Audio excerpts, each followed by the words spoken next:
And once again, I want to say greetings to each and every one of you, Aquala, and welcome. Welcome to another round of the Conscious Roster Report here on LIV Radio, LIV TV, and on livinginblack.com.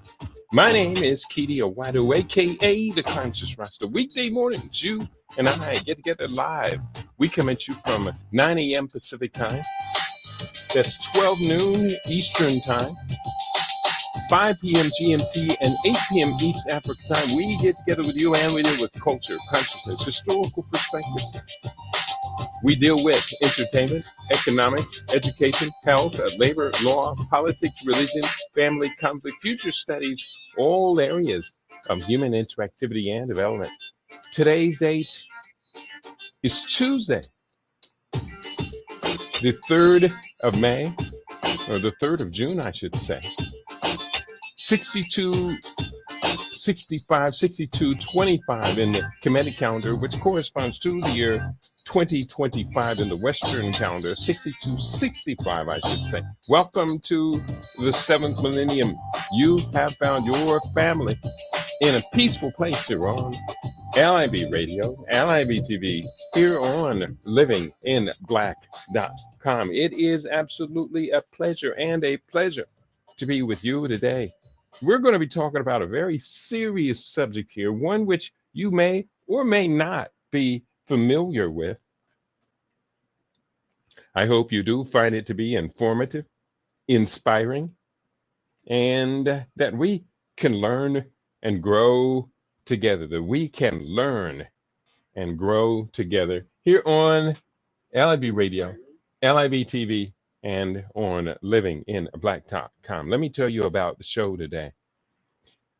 Today on LIV Radio, we explore hyperphagia, derived from the Greek words hyper, meaning excessive, and phagian, meaning to eat. So hyperphagia means to eat in excess. This refers to an abnormally increased appetite or excessive eating. This medical condition can be caused by various factors, including hormonal imbalances, psychological issues, or certain medical conditions such as Prader-Willi syndrome or diabetes. Hyperphagia is often characterized by a persistent and uncontrollable urge to eat, leading to overconsumption of food beyond what is necessary for normal caloric needs. It can result in significant weight gain and associated health problems, for health problems, making it a serious condition in both clinical and everyday contexts. Treatments typically involves addressing the underlying causes, along with behavioral therapy and dietary management to control eating habits and prevent complications. What is hyperphagia?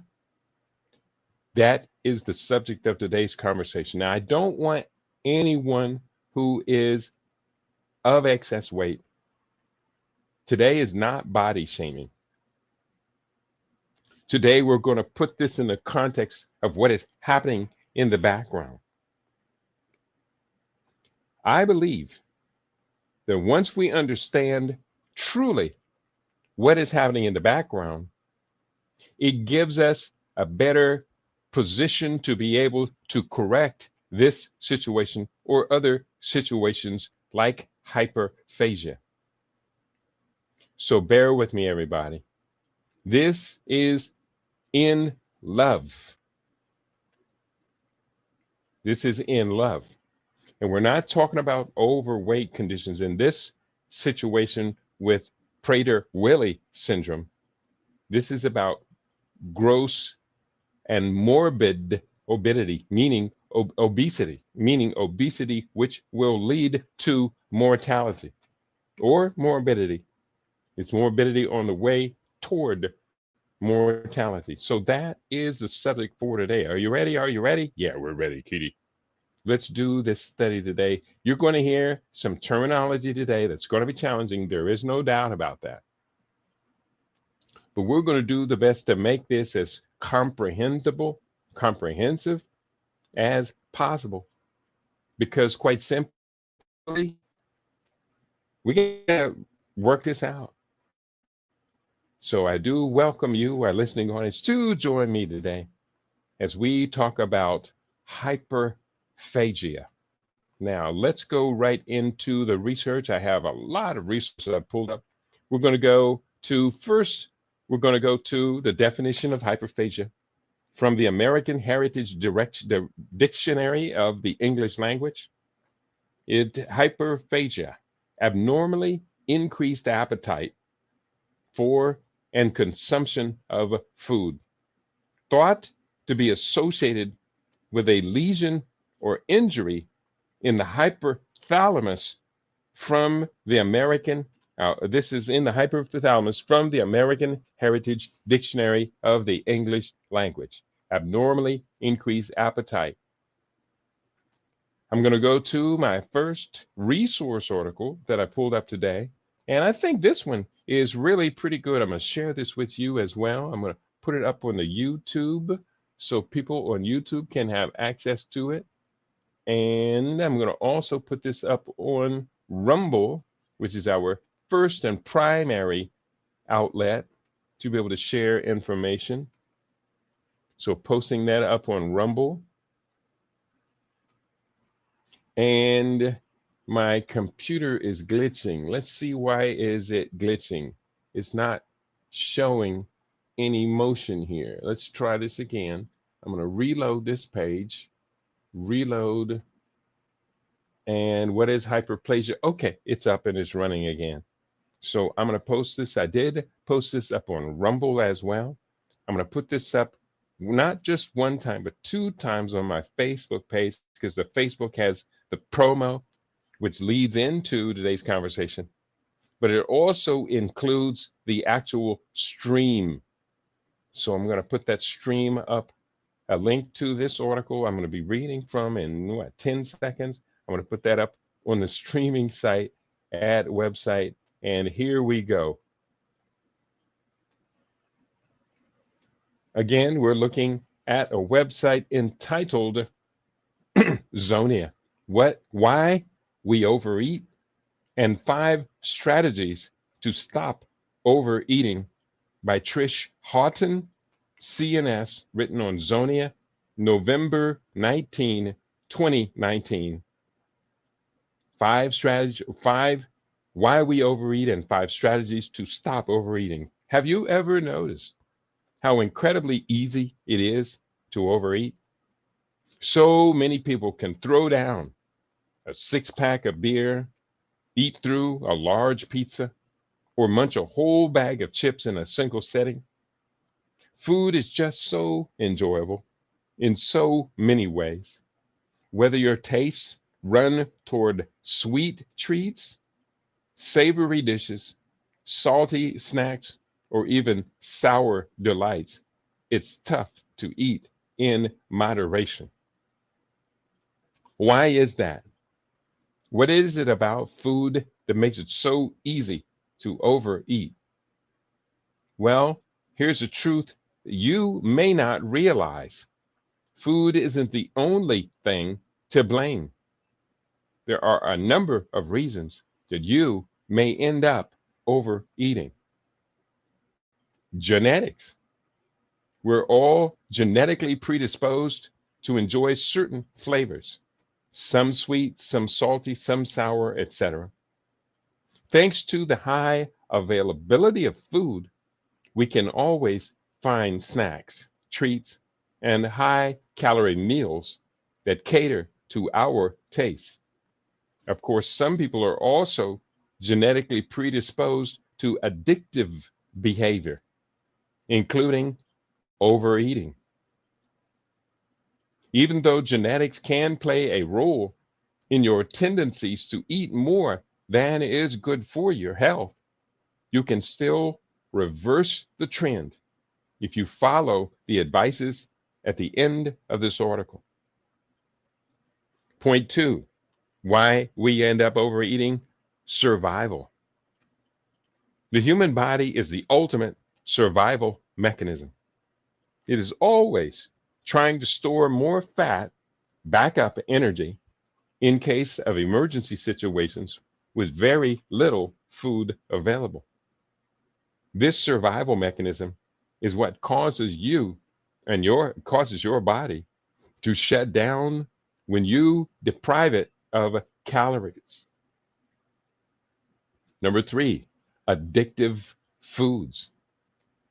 Sugar is the most addictive substance on the planet. I'll repeat, sugar is the most addictive drug on the planet. Sugar stimulates the pleasure pathways in our brains, giving us a temporary high, similar to any other drug, I would say. Being the pleasure-seeking creatures that we are, we grow addicted to the foods because of that stimulation. However, as with any drug, regular exposure reduces the high, so we end up eating more and more sugary foods just to get that same stimulation we got the first time that we ate sugar. Of course, that's just one of many addictive ingredients in our food. Monosodium glutamate, the infamous MSG, is a food additive used to make most processed and packaged foods addicting. MSG stimulates the sensation of taste rather than actually enhancing flavors. We become addicted to MSG foods because our brains tell us they taste so much better than they really do. I'm going to repeat that. We become addicted to monosodium glutamate in foods because our brains tell us that they taste so much better than they really do. Point number four, why we overeat: stress. Stress. When we're stressed, we look for things to do to boost our mood. The mood boosting effects of sugar means that sugary treats are our go-to snack when feeling stressed, anxious, or depressed. People who stress eat, quote unquote, or quote, eat emotionally, unquote, often have a tendency to overeat because they're not eating out of genuine hunger, but a craving to balance their emotions using food. These are just four of the primary reasons we overeat, but there are many more. Understanding these reasons is the first step toward controlling our eating habits and curbing overeating. Number five, we could say, nutrient deficiencies. Think of all the nutrients your body needs. You need vitamin A for your eyes, vitamin E for your skin, calcium for your bones, iron for your red blood cells, zinc for your immune system, and so many more. Thanks to the low quality, highly processed foods available today, we often end up suffering from nutritional imbalances or a lack of proper nourishment. When your body realizes it needs more nutrients, it sends signals to eat more. However, we end up eating more low quality food, thus never truly satisfying our body's demand for nutrients. Your body will always be in starvation mode for vitamins and minerals because of the low quality food. These are just the 5 primary reasons we overeat, but there are many more. Understanding these reasons is the first step toward controlling our eating habits and curbing overeating. So we are continuing with the same article. We welcome those of you in our listening audience to join us today. Let us know you're in the house. We want to hear from you, and I'm not hearing from you. And this topic is a little sensitive. I don't think a lot of people are going to go out of their way and click on a link that says, what is hyperphagia? And as soon as words like overeating and obesity and these other words come into play, people feel that they're going to be body shamed. I understand that feeling, but I want you to look beyond it. I want you to look beyond the feeling of being body shamed. And I want you to get into the feeling that you are maximally healthy, that you are in control. We're going to put the controls into place during today's conversation. We're going to put them into place to the very best of our abilities. I know with some people, it's really quite difficult. One of the things that makes people overeat is their psychological situation. And we all have those friends that we show them love, we show them thoughtfulness, tenderness, but they just don't seem to want to love themselves as much as that. That could very well be genetic. We're going to be talking about Prader-Willi syndrome a little bit later. And we need to know about that. Because if Prader-Willi syndrome is that person's issue, if it's a problem, that's not going to be so easily overcome. It can be overcome, but it's not. And the thing about Prader-Willi syndrome, it is definitely associated with short lifespan.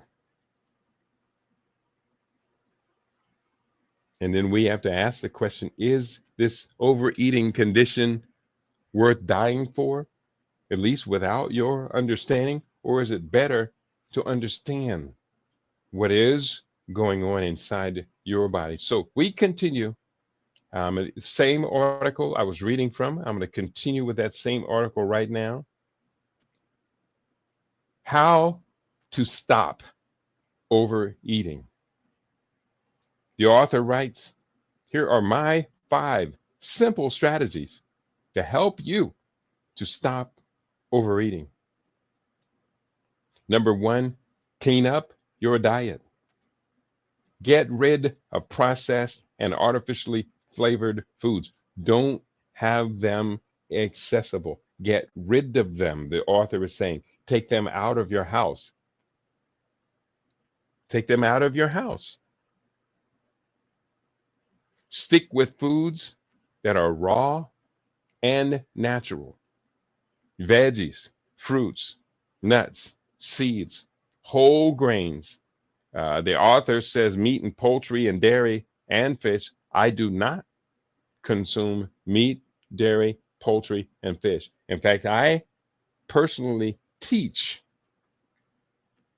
straight vegan. If you're going to correct these problems, you're going to correct them directly, head on, and you're going to correct them in the shortest possible trajectory. Then you want to eliminate those foods and go with fresh, raw fruits, vegetables, nuts, seeds, and grains. If it comes in a can, a box, or a package, don't eat it.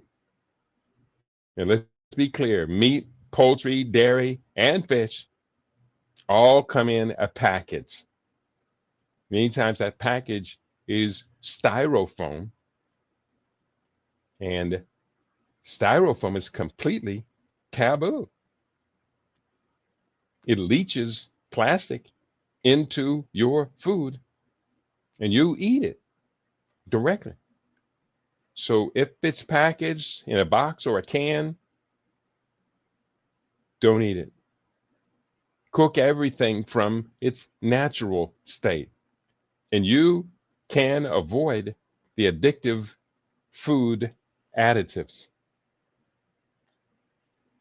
Number two, cut back on sugar. Cut it out if you can.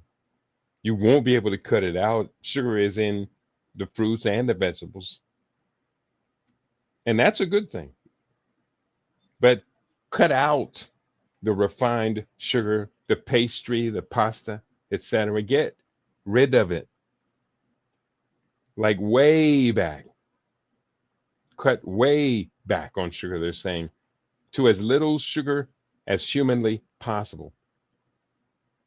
You can enjoy the natural sugar in fruit, but avoid refined sugar, confectioner's sugar, artificial sweeteners. Please avoid artificial sweeteners and anything with high fructose corn syrup. Basically, your only source of sweetness should come from fruits in their raw, natural state. No powdered sugar of any sort. Number three, eat breakfast. Now, this is another one I don't necessarily agree with, but at the same time, you are changing your habits. You need to make sure you do all the right things for yourself. But for me, I engage in intermittent fasting. Intermittent fasting is, for me, it's not eating after 6 p.m. or 7 p.m. and not eating before 12 noon. So the author writes, number three, eat breakfast. Start off your day with a healthy, balanced meal, and you'll have far fewer cravings throughout the day. A big breakfast can also increase satiety and decrease your appetite all day long.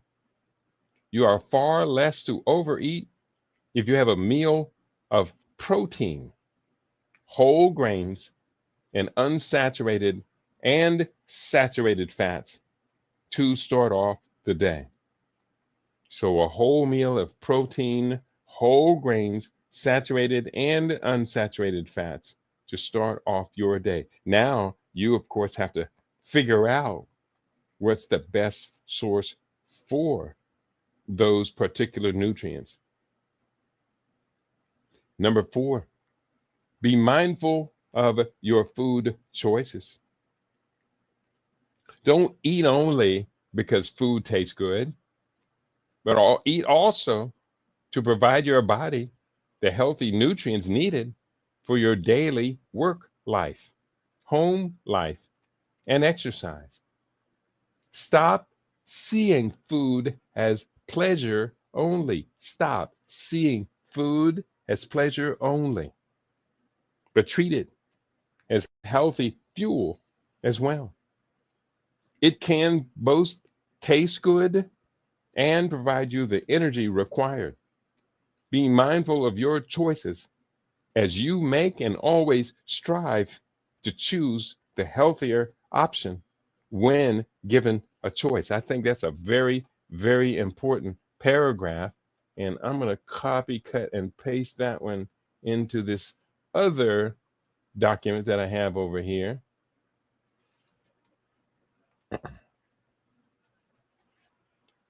And let's continue. We are talking today, what is hyperphagia?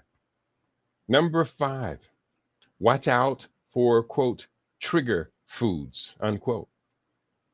There's always that one food that can shatter your resolve and send you off on a binge of eating junk food. It may be soda, pizza, cookies, crackers, or potato chips.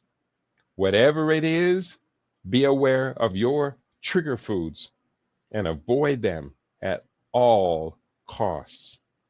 I do definitely agree with her point. Avoid your trigger foods. Are your trigger foods sodas, pizza, cookies, crackers, or potato chips? Or are you addicted to beer, wine, alcohol? Are you addicted to bread? Bread is very disruptive.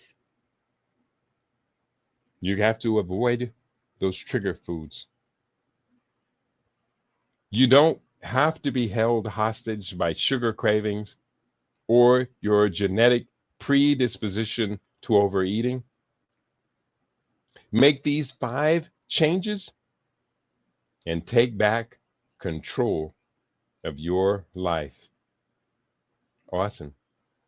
And that was an excellent article. I hope you do agree. I do see Dwayne is in the house. Greetings. Doing 72 ounces of water and herbal tea fast and can't stop peeing. Congratulations. Good going, Dwayne. We're going to be doing a group detox on the 20th of June, the first day of summer. I'm going to be leading a 21-day group detox fast. There are 11 different levels of the detox. 11 levels. We're going to start off with initiation, then comes colon cleansing, parasite cleansing, heavy metal detox. We're going to do the spring olive oil flush. Flushes the liver, flushes the gallbladder. We are going to be detoxing with EDTA, getting rid of the heavy metals. I think I mentioned that. We're also, there's 11 different levels of it. There's a lot of different levels. We're going to, more than half of the first part will be extracting from our bodies the things we're getting rid of through apoptosis and autophagy. And then the last part of this of the detox, the last 7 days or so, we will be rebuilding what we want our new cells to be made of. So I hope, Brother Dwayne, I hope you're having a great detox fast.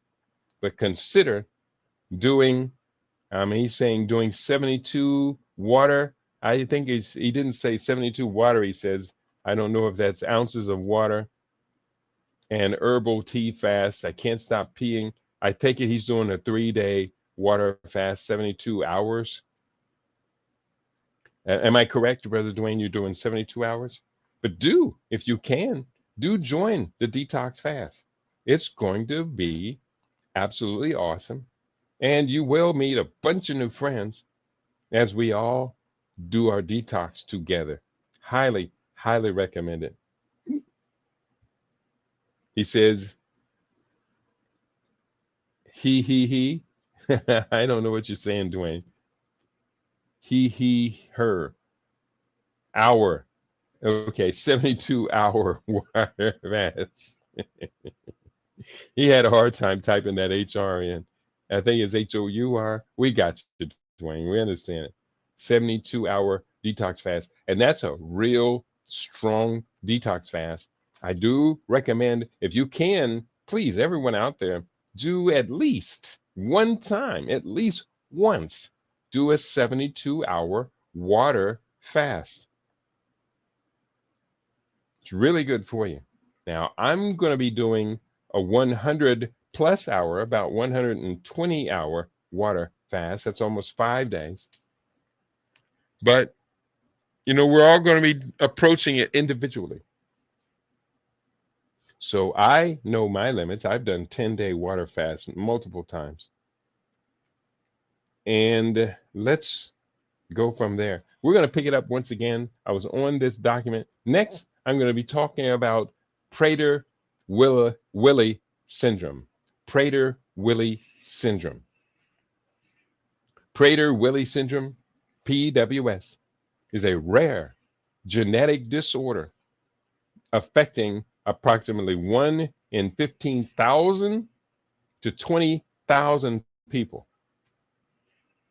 It can be caused by a loss of function of specific genes on chromosome 15, typically resulting from a deletion on the paternal chromosome, maternal uniparental disomy, or an imprinting defect. So, three different causes of Prader-Willi syndrome: a deletion on the paternal chromosome, maternal uniparental disharmony, or an imprinting defect. Prader-Willi syndrome symptoms can be divided into two main stages. Stage 1 in infancy. It includes weak muscles, hypotonia. Newborns with PWS are often have very low muscle tone, leading to a weak cry and poor suck reflex. It can also, in infants, it can lead to feeding difficulties. Infants may struggle to feed and may require tube feeding, potentially leading to, quote, a failure to thrive, unquote. And in infants, it can affect delayed motor development. Milestones such as sitting, standing, and walking are often delayed. That's an infant's manifestation of Prader-Willi syndrome. And 2, childhood and beyond, it can result in 1, increased appetite, hyperphagia, typically begins between ages 3 and 8, characterized by an insatiable hunger and difficulty feeling full. It can result then in obesity due to hyperphagia and a low metabolic rate. Individuals with Prader-Willi syndrome are at high risk for obesity. And 3, intellectual disability. It can range from normal intelligence with learning disabilities to mild to moderate intellectual disability. And also, childhood and beyond, it can result in behavioral problems. Common issues include obsessive compulsive symptoms, skin picking, and difficulty controlling emotions. What are the physical features of a person with Prader-Willi syndrome? Include narrow forehead, small hands and feet, and short stature, and light skin and hair in some cases. Yes, I was reading about that today. Prader-Willi syndrome can result in the light skin, light hair you see, but you're also going to see these other defects in a person so diagnosed. Endocrine issues, growth hormone deficiency, hypogonadism, meaning there's not enough, your gonads are not producing enough testosterone, hypogonadism, and potential for type 2 diabetes.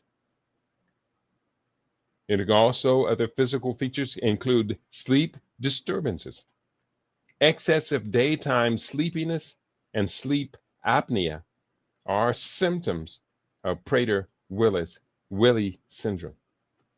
Others include a high pain threshold, speech apraxia, and scoliosis.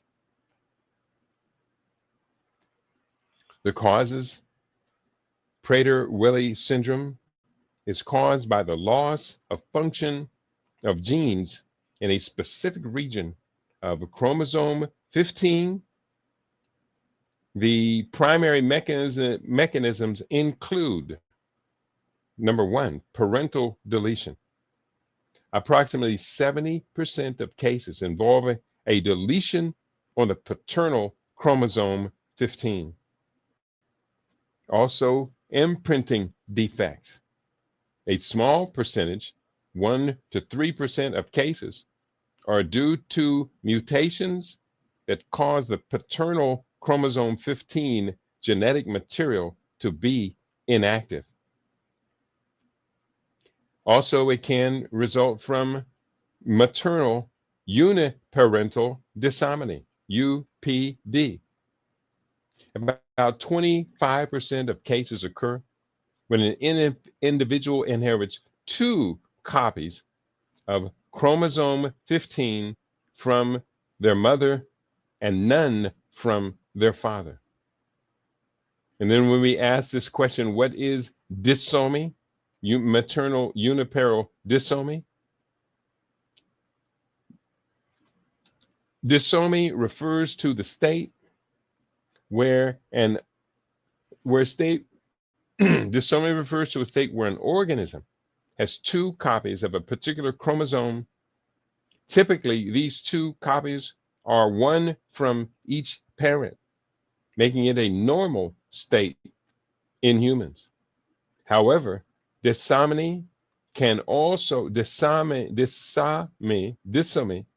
can also refer to uniparental disomy, where both copies of a chromosome or parts of a chromosome are inherited from one parent and none from the other parent.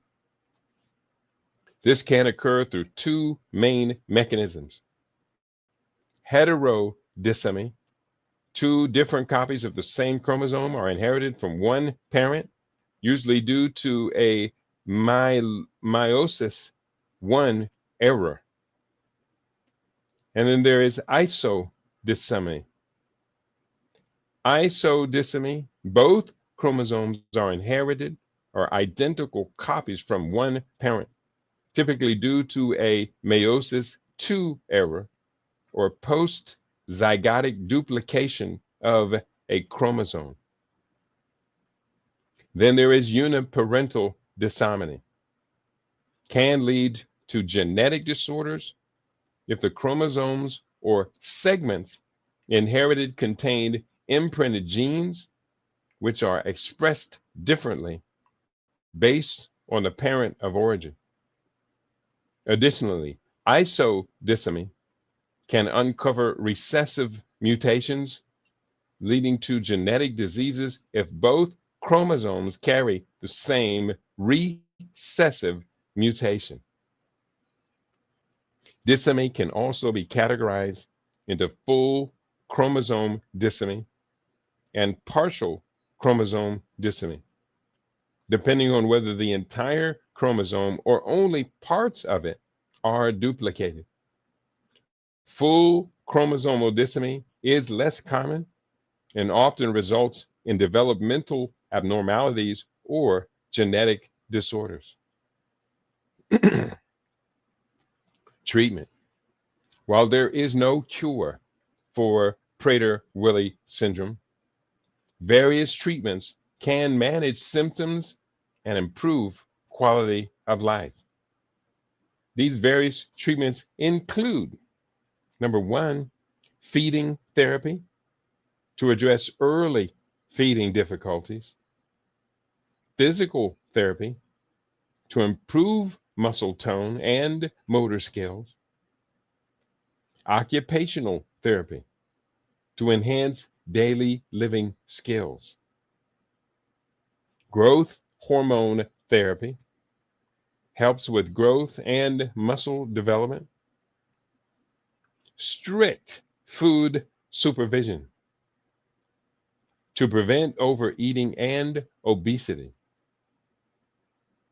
exercise programs to maintain a healthy weight, counseling to address behavioral and emotional issues. Very, very important. Medications such as modafinil for excessive daytime sleepiness and insulin for diabetes management. So, how does one find out that they have Prader-Willi syndrome? obviously through evaluation and management. Genetic testing. A methylation analysis is the preferred diagnostic test for Prader-Willi syndrome. Endocrine evaluation. Referral to an endocrinologist for future growth hormone therapy and for monitoring of thyroid and adrenal function. Referred to an endocrinologist for growth hormone therapy and monitoring of thyroid and adrenal function. That sounds very important. Sleep studies to evaluate and manage sleep disorders, especially before and after starting growth hormone therapy. It says further, understanding and managing PWS, Prader-Willi syndrome, involves a multidisciplinary approach, including genetics, endocrinology, pediatrics, behavioral health, and clinical nutrition. Early intervention and consistent management are crucial for improving outcomes and quality of life for individuals diagnosed with Prader-Willi syndrome. Very interesting. Very interesting. I do completely agree with all of it. I mean, I'm learning, you're learning, we're learning together. I do see another comment in the category here. Let me just switch over here. I do see Ed L. Mack is in the house. Great to have you with us, Brother Ed. Always, always, always, you're going to be welcome. Greetings, Brother Keaty. Do pets develop hyperphagia? That's a fascinating question. And in the studies, which I did not read a whole lot of today, the peer-reviewed articles on it, I think they do testing on rats. So I would think that pets probably would develop hyperphagia, but we have to understand, as humans, we are so far away from our natural behaviors. Pets are obviously out of their natural behavior, especially if they're gaining all that weight. And it's hard to pinpoint that the pet weight gain would be genetic as opposed to just environmental. I mean, you figure pets are cooped up in the house all day. They're supposed to be out running in the wild. Pets also are being fed by humans, which have a tendency, if I overeat, I have a tendency to overfeed my pet as well. Whereas in the wild, the pet would be out there chasing down its food. So that's a great question, Ed. I believe the answer is they're susceptible to it. But again, we have to realize Prader-Willi syndrome in humans is a 1 out of 15 to 20,000 people is going to be diagnosed with Prader-Willi syndrome. And unfortunately, of the 20,000 people, if we're talking about in the Black community, out of those 20,000 people, 15,000 of them or more, actually would be 16,000 of those 20,000 people would be overweight even without Prader-Willi syndrome diagnosis. That's a great question. I appreciate that. That's a tough one. Made me think. Shabaka is in the house. He says greetings to his family. Great to have you with us today, Shabaka. And we're building the audience out. I'm going to keep going for a little bit because we do have more research to share. And I want to thank all of you who click on the like button for today. Not very many people have done it, but we're going to encourage you to do it anyway. And to those of you who have shared their questions, we are so wonderfully grateful. So, picking it up again from where I left off, now we're going to go into a different section of our study. And wait a minute, don't do it there. One second here. I'm listening to myself talk a minute ago. There we go. Now we're going to go into a different document. This is polyphagia, and this is coming from Wikipedia. Now I have the Wikipedia article up here, and I just didn't reference it. So I'm going to reference that document right now and copy. I'm going to paste it over here in the Rumble page. I'm going to paste it over here in the YouTube page. And I am going to paste it. Where are we at? We're on YouTube. And I'm going to paste it on my Facebook page 2 times. One time, boom. And the second time, we're going to put it right here. And what is hyperphagia is today's conversation. And let's get into it. We're going to go to Wiki for this third article. Normally, I'm not a big fan of Wikipedia, but this is not real long. And I think it's right on point. I did read much of it today. Polyphagia.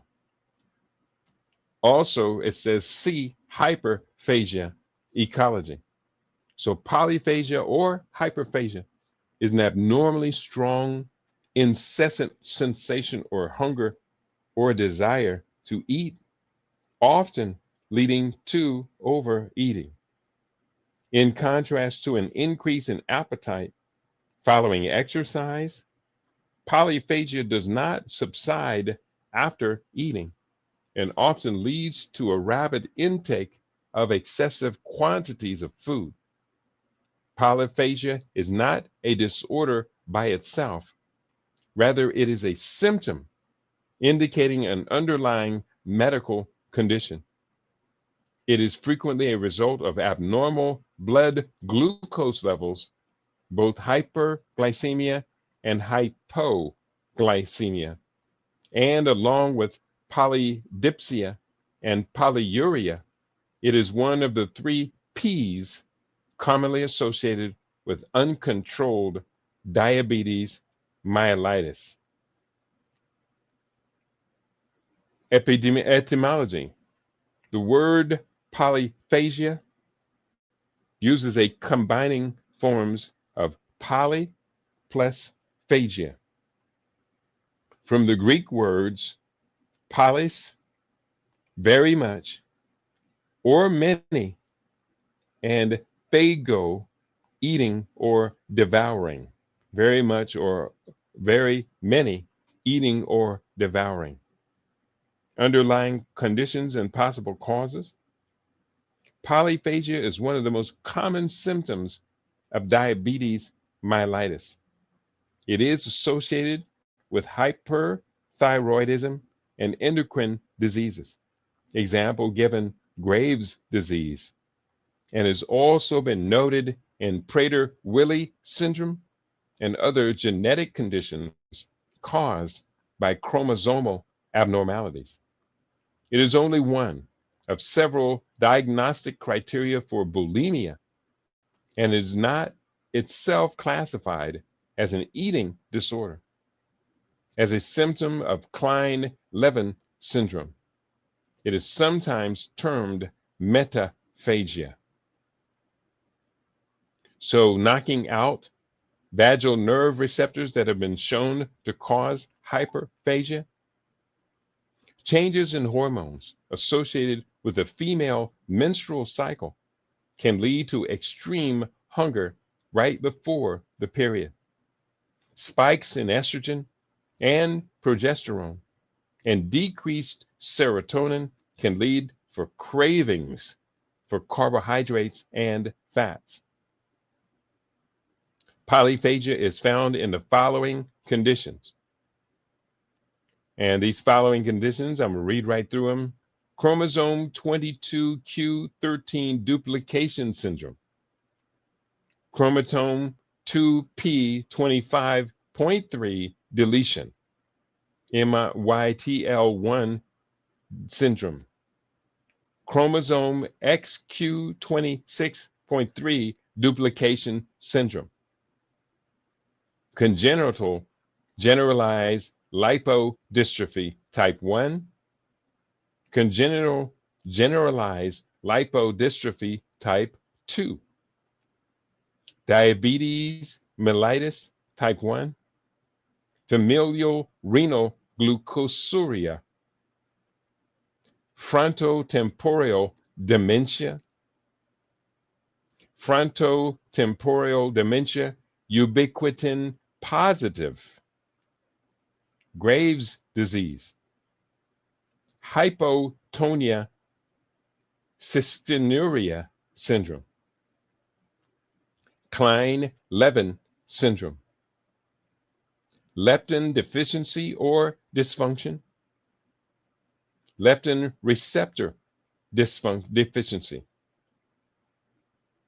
Luskan-Lumish syndrome, macrosomia adiposa congenita, mental retardation, autosomal dominant 1, obesity, hyperphagia, and developmental delay, OBHD, Pick's disease, Prader-Willi syndrome, pro-opiomelanocortin deficiency,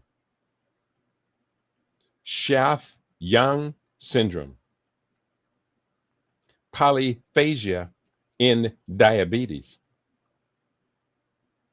Diabetes mellitus causes a disruption in the body's ability to transfer glucose from food into energy. Polyphagia in type 2 diabetes is usually not as apparent as the polyphagia in type 1 diabetes. In type 1 diabetes, it probably results from cellular starvation and the depletion of cellular stores of carbohydrates, fats, and proteins. Now, I'm going to take a little diversion here because they caught me with that last sentence. I'm going to reread the sentence and then tell you why we're taking a diversion. And I think do I have that book here? The book is by Dr. Gabriel Cousens, and it's called There Is a Cure for Diabetes. And I don't have that book over here. I wish I had it here right now, but I can tell you what triggered the diversion. It said in type 1 diabetes, it probably results from the cellular starvation and the depletion of cellular stores of carbohydrates, fats, and proteins. So what causes this cellular starvation and depletion to occur? Is it a trigger, or is it an effect of another trigger which has entered society in recent years and caused this wave of type 1 diabetes? And if it is a consequence of, quote, cellular starvation and the depletion of cellular stores of carbohydrates, fats, and proteins, then would it naturally follow that the cure for type 1 diabetes would be replenishing those cells, be they the beta cells in the pancreas or cells throughout the body? I believe that is the principle by which Dr. Gabriel Cousens has proven that there is a cure for diabetes. It's easy to find. Dr. Gabriel Cousens. To get the book, please do get the book. If you or someone you know is suffering from diabetes, type 2 mellitus, or type 1 which is said to be inherited, except for it doesn't trigger until around teenage years when the big major hormone shifts in a teenager start to shift from a child to an adult. And at the same time that the young adult now is more autonomous and is held responsible for finding food.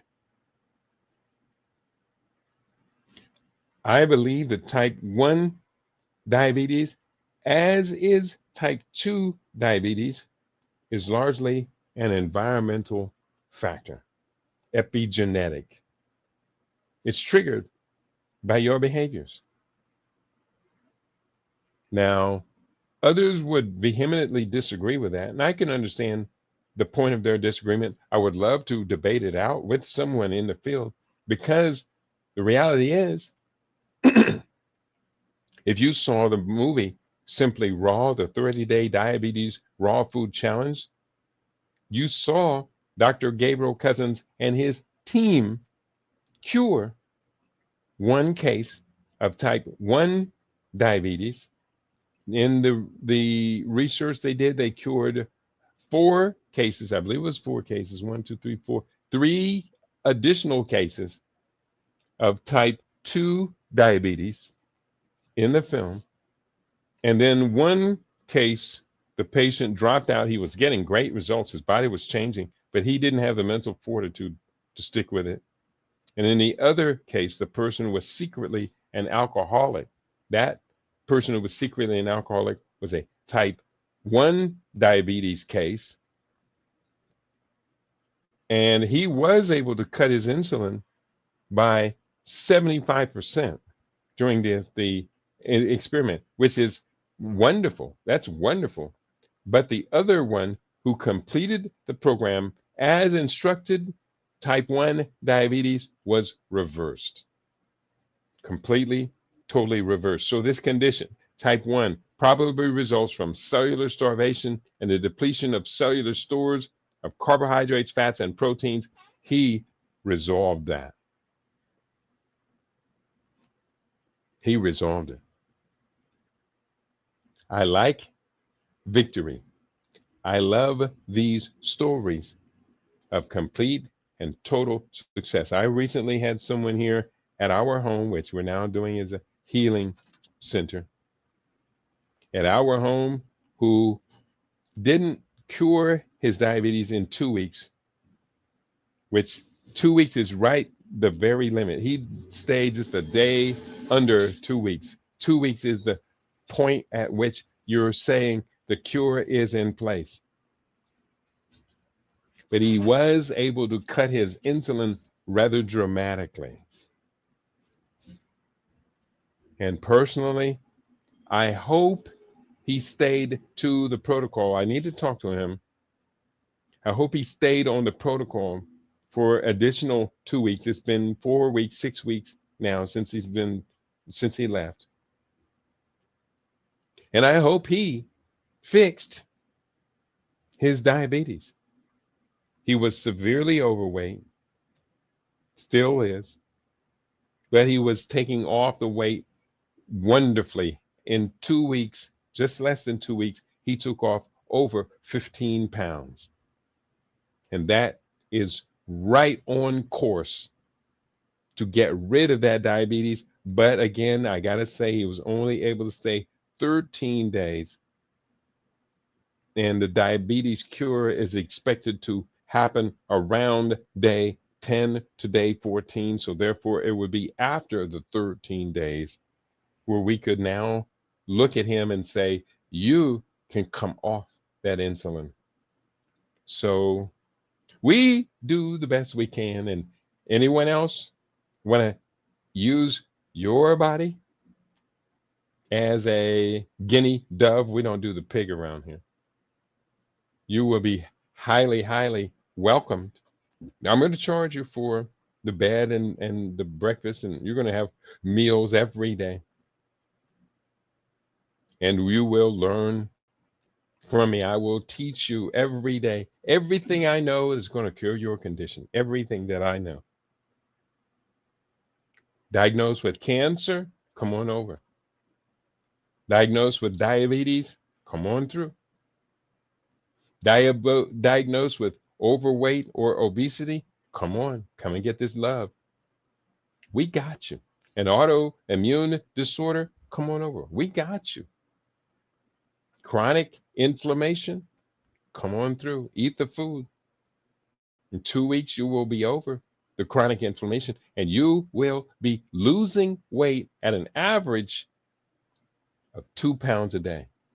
You will average losing weight at about 2 pounds a day. For women, it's a little bit less because women tend to persist.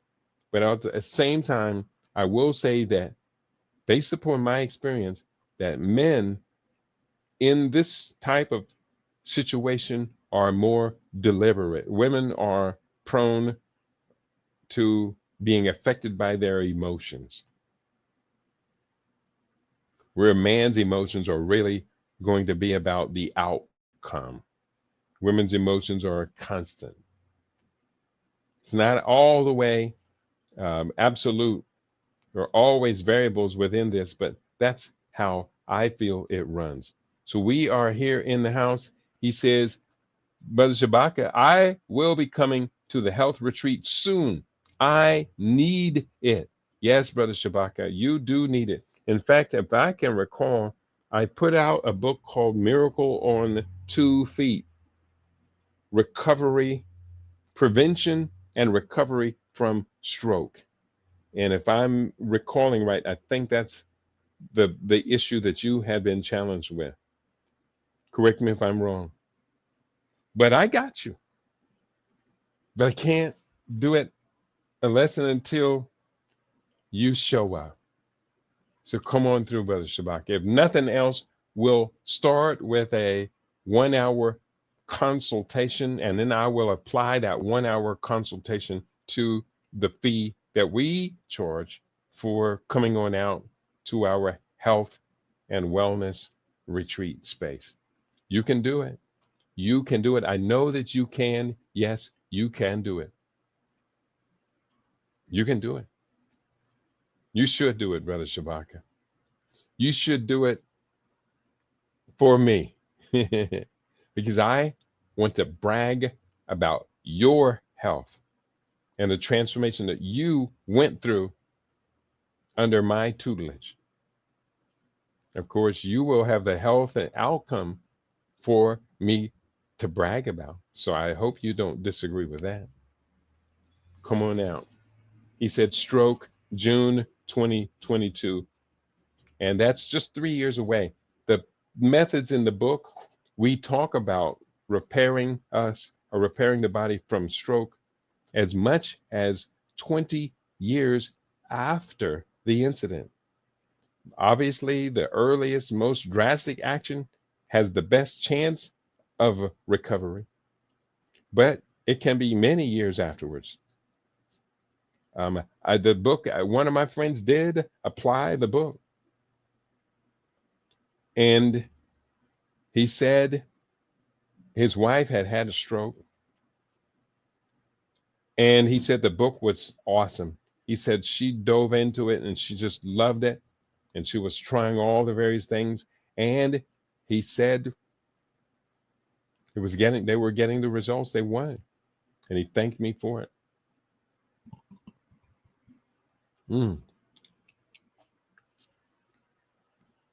Shabaka said, stroke June 2022. I'll gladly be your test subject. And we're going to document everything as closely, as tightly as we possibly can. Brother Shabaka, it will be great, great, great to see you here in Las Vegas. I got a little bit more of this other document I want to get through. Again, I broke off talking about type 1 diabetes probably results from cellular starvation and the depletion of cellular stores of carbohydrates, fats, and proteins. See also anorexia, binge eating, Charles Demery, compulsive overeating, counter-regulatory eating, eating disorder, the effects of cannabis, erysichthon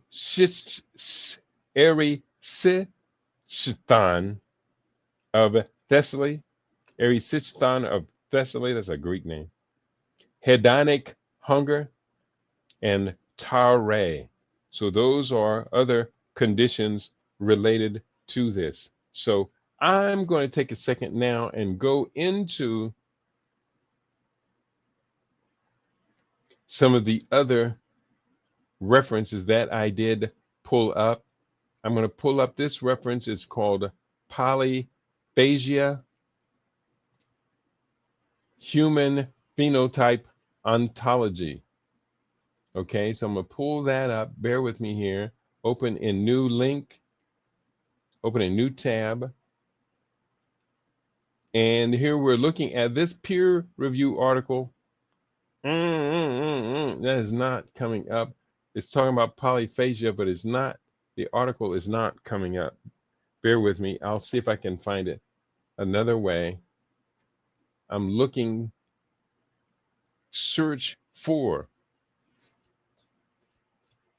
polyphagia mammalian phenotype term.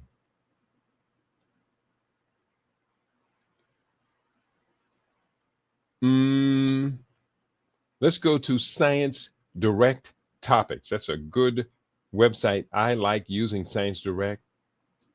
Polyphagia refers to an excessive and uncontrollable appetite, often leading to overeating and severe obesity. Severe obesity is characteristic, which can be observed in various populations, including individuals with genetic disorders, dementia, hypothalamic lesions, and otherwise healthy adults. Now, they did base that answer on an article in, oh, okay, here it is on this page. We're going to go through first definition. And from the article, this is going to be technical. Let's see what we can do with this. This is from a peer review article. I've got it right here. And this is what I'd like to get. This is a review of chemosensory perceptions, food preferences, and food-related behaviors in subjects with Prader-Willi syndrome. So that's going to be that. I'm going to put this up here on the YouTube page. I'll put the title up itself, and then I'll put the title up here on Rumble, and I'm going to put up the link as well. Where is the link? It is here from Science Direct article, and I'll put the link up here. Boom, shakalaka boom. Put the link over here. Boom. And also, what happened? I don't know what happened. I didn't want that to happen. But I'm going to put up the link. I don't know what happened. Okay, we're going to put up the link is here. That is that link. And lastly, I'm going to put up the article on my Facebook page.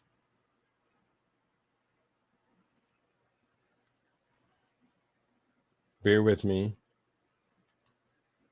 This is well worth waiting for.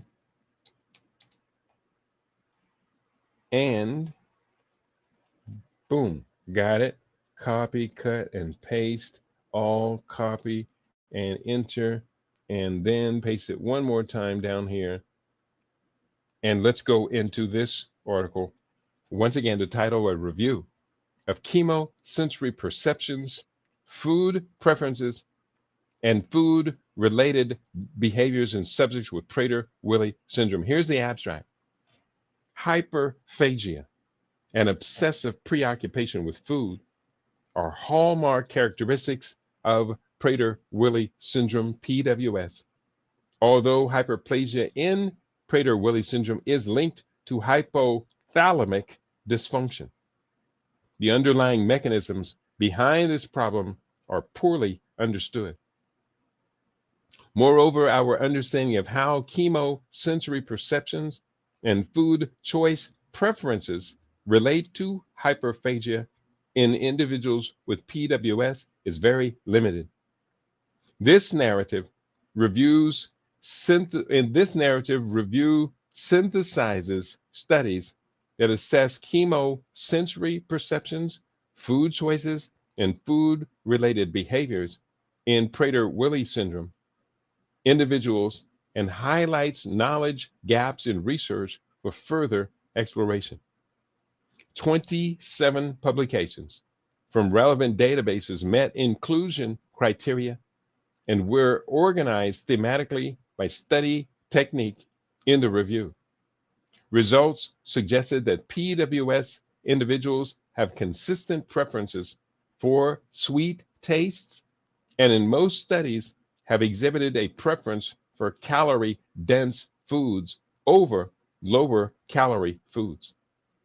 No firm conclusions were drawn concerning the chemosensory perceptions of Prader-Willi syndrome individuals and their influence on food preferences or choices. Chemosensation among PWS individuals is an understudied topic. Current evidence suggests that eating behavior in Prader-Willi syndrome is a complex phenomenon that involves a dysfunctional satiation and not excessive hunger. Food preferences, choices, and related behaviors and the impact of these on obesity management in those with Prader-Willi syndrome remains poorly understood and further requires further study using validated tools and methodologies. So that was the abstract to the article. I'm going to skip down. It goes on and on and on. I am going to save this to my computer.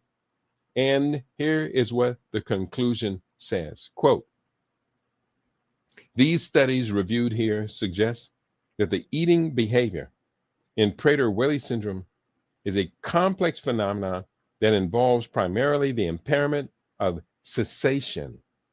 And while hunger is certainly a characteristic of Prader-Willi syndrome, it might not be the prime cause of hyperphagia. These studies increase the understanding of the physiological and neurological aspects underlying dysfunctional satiety and the superphagia, the hyperphagia in Prader-Willi syndrome. Yet there remain many questions require investigation in order to fully understand the food preferences. So it's complex and it goes on and on and on and on. I'm going to just save this one to my hard drive and come back to it at another time in the future. Copy, print, and we're at the end of today's broadcast. I want to thank you all for tuning in today. I especially want to thank you for being patient, because the reality is that not everyone is interested in this. Not everyone will take the time and explore the science, which leads us to understand further about the functioning of the human body. So I'm going to say this one in my chapter or in the book information, the research which supports the book entitled Suicide. Now I'm going to say this. Good. Got it done. And just take a moment here and wrap it up for today. Get any questions answered that are not yet answered. We're going to get that in. There is a lot for us to understand. We are curious, no doubt. We are wonderfully curious. And I didn't do what we didn't do. And let me see. Wait, there's one more article here. I've got the time because we didn't mention this word, ghrelin, Ghrelin, ghrelin, a very important topic. What I'm going to do right now is I'm going to do a little bit of research on ghrelin in obesity and endocrine diseases.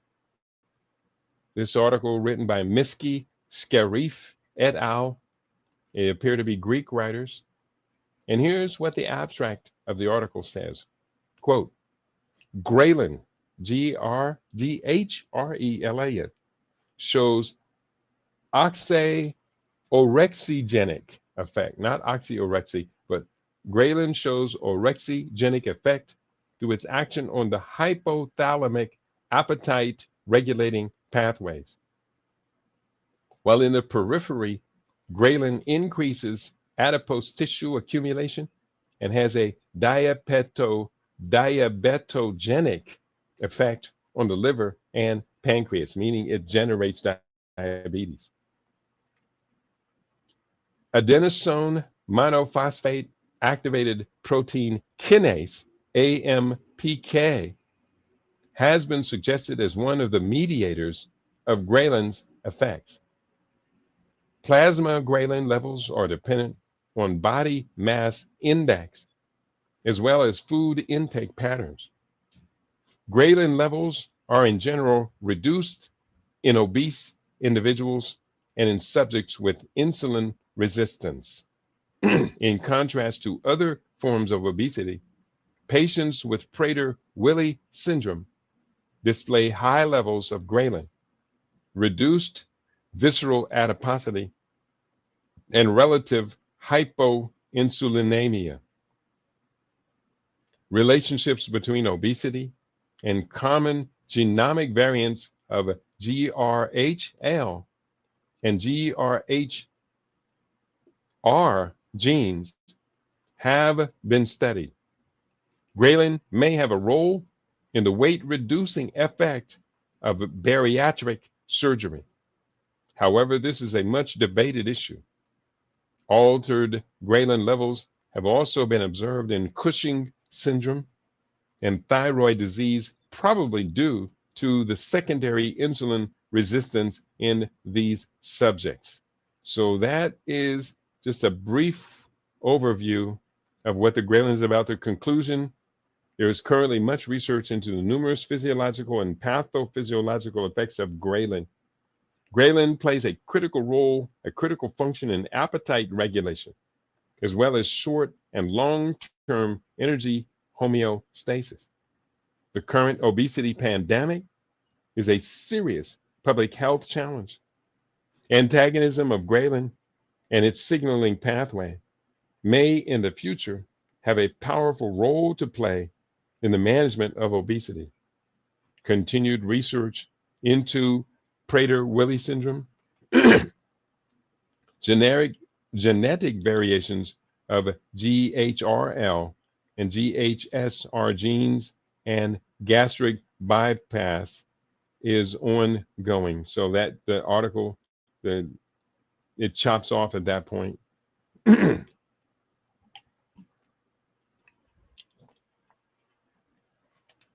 But anyone interested to know more about that, you can and you should learn more about ghrelin, Ghrelin, and obesity and endocrine diseases. So on that note, I think that we have done a good job today.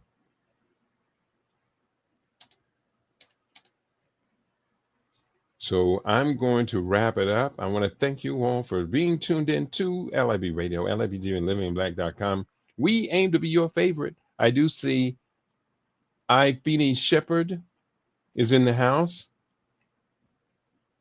And I welcome you. She's got a couple of questions. I welcome her in the house. She says, greetings.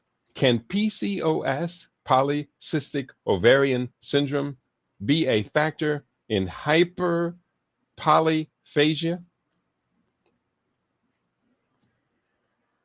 polycystic ovarian syndrome, can it be a causative factor? That's an interesting question.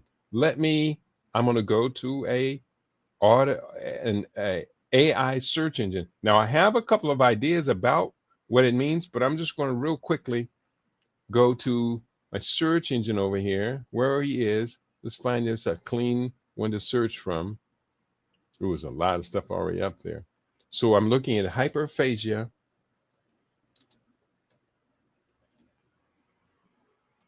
and capital ANDPCOS.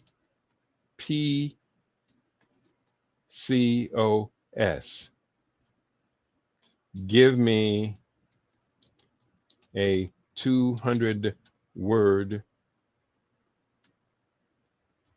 explanation of the link. So that is the inquiry: hyperphagia and polycystic ovarian syndrome. And is there a link? Well, here's what it has to say. Hyperphagia and PCOS link. Hyperphagia, characterized by an insatiable hunger, is a condition often associated with rare obesity-related diseases and can be present in individuals with polycystic ovarian syndrome. PCOS is a hormonal condition that affects approximately 1 in 10 women of reproductive age, leading to imbalances in hormones like insulin and androgens. Research indicates that hyperphagia can exacerbate polycystic ovarian symptoms and contribute to weight gain, complicating the management of the condition. People with PCOS are 3 to 6 times more likely to develop eating disorders, including bulimia nervosa and binge eating, compared to those without PCOS. This heightened susceptibility to eating disorders may be due to psychological factors, metabolic issues, hypothalamic influences, and genetic predispositions.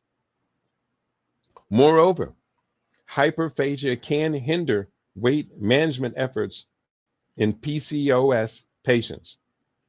Exercise, although beneficial for overall health and insulin sensitivity, does not significantly reduce weight as expected due to metabolic shifts and increased appetite post-exercise.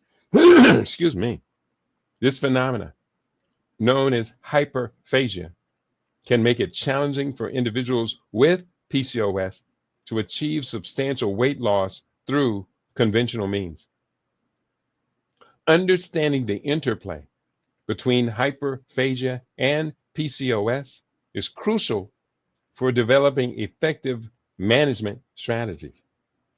Addressing hyperphagia requires a multifaceted approach, including dietary adjustments, psychological support, and possibly pharmacological interventions alongside regular exercise and lifestyle modifications. That was a pretty good explanation of that. Now, let me put that into context. It sounded to me like the author was reluctant, or the author was AI, that it was reluctant to blame the PCOS on hyperphagia. And I can understand why. And there are other articles up here too, including Science Direct. I'm going to copy that new link, and I'm not going to read it, but I'm going to just cite the title of it. And I am going to copy, cut, and paste what that whole article was about into my research article, which I'll be saving and pulling up as I need it when I'm dealing with clients that are dealing with hyperphagia. And I can think of one right now that I have been dealing with for several years, and she does definitely have hyperphagia. I don't know if it does go to Prader-Willi syndrome, I would need to know more about her childhood to see if she fit under Prader-Willi syndrome. But the last thing I said, I was going to copy the prevalence and etiology of eating disorders in polycystic ovarian syndrome. And this is a critical question that should be asked and should be given a proper answer. I think I did address it pretty well, but at the same time, I know I didn't, not perfectly, because I just rushed through and didn't have time to deal with this as you would like to have it dealt with. So I'm going to copy, cut, and paste all of this. This was on YouTube. No, it wasn't on YouTube. I'll copy, cut, and paste all of this right there on YouTube. And I'm going to paste it up. Oh, that was on YouTube.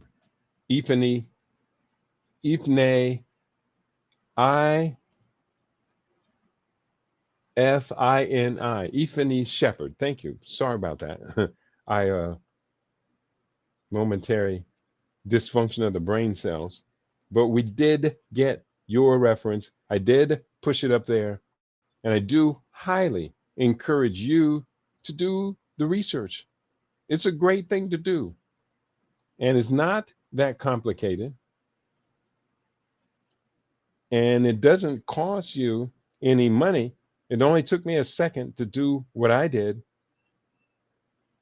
And I encourage each and every one of you to do for self as much as possible. We talk a lot about health here on LIB Radio. We talk a lot about health for good reason. It is very critical that we take control of our body, take control of our health, that we ultimately are the engines by which we can live long, long, long lives. We can thrive. We can be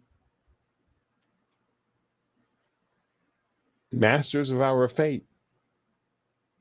And the masters of our fate and pilot of our own journey. I think that's what I was thinking from the poem. What's the poem called? Oh, I had the poem and the author's name in the back of my head, and I reached for it and knocked it out of the way. But I am the captain of my fate. I am the master of my soul, or vice versa. Polycystic ovarian syndrome, I would not put it behind hyperphagia. I wouldn't separate the two, but I would not put it behind hyperphagia, although the two could be linked. And I cannot and will not dismiss a person suffering from PCOS with an undiagnosed case of hyperphagia. I would not dismiss that. But at the same time, I would not utilize this as any excuse for the polycystic ovarian syndrome. The key about it is PCOS is very disruptive. It's very disruptive. And the bottom line is, if you or anyone else is suffering from PCOS, polycystic ovarian syndrome, you got to get it taken care of. You have to get it resolved before you end up sacrificing your lifelong health for the condition that we know as PCOS. So I'm going to encourage everybody to be the best you can be, to do the best that you can possibly do, to be in charge of yourself and your body. If you or anyone you know has polycystic ovarian syndrome, contact me. It's not that difficult to get rid of. Ultimately, I would not blame it on these rare physical conditions like Prader-Willi syndrome, 1 in 15 to 20,000, or hyperphagia. I would attribute it to the fact that you just don't have a person just doesn't have the right habits in place to override all of this. So do stay tuned every day. We're going to keep coming back to these subjects here on LIB Radio, LIBTV, and livinginblack.com. If you do have to come up with a solution, then I want you to text me. Text me. Thank you, Ifani Shepherd. I know I'm mispronouncing your name. Ifani Shepherd. Text me at 702-580-0662 with I need help. And then just tell me about your condition, and I'll be happy to get right back to you on your favorite. We aim to be your favorite. We are LIB Radio, LIB TV. We are livinginblack.com. So peace and prosperity to each and every one of you. The link to be able to contact me will be up in today's comment section at the end of our broadcast here on Rumble and other places. Peace and prosperity to each and every one of you.